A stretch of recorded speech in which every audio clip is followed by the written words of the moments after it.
Hey, what's going on? You know who it is. You know what it is. All right, you guys, peep game. All right, so I just got through watching Final Destination Bloodlines. Listen, after a while, when they just make continuous sequels, for what it's worth, you just go see it just to keep your streak going, or you kind of already know what to expect. It's not like you're going to see anything special when it pertains to these movies. So you go there with the expectations of what the movie represents. Just people dying these horrific deaths and very violent deaths at that. But nevertheless, this Final Destination is a little bit different from its previous five films. This one is about bloodlines. This is about generations, where it basically is the premise of a lady who basically went on to cheat death like in the 50s or something, the 50s or the early 60s.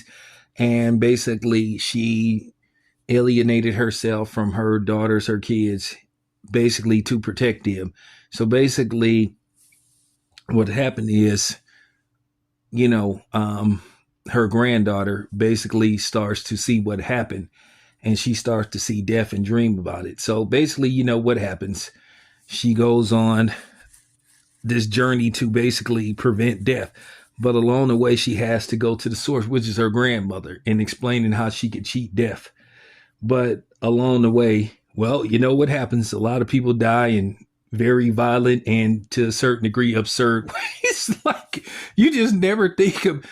I give them credit the way they design these death scenes from a real perspective. You know, it's damn near highly unlikely for something like that to happen, but nevertheless, it's funny. And to think most of the deaths resolve around a damn penny, but you have to go see the movie to understand where I'm coming from. But nevertheless, I enjoyed it because I know what to expect. I go there to see people get basically fucked up.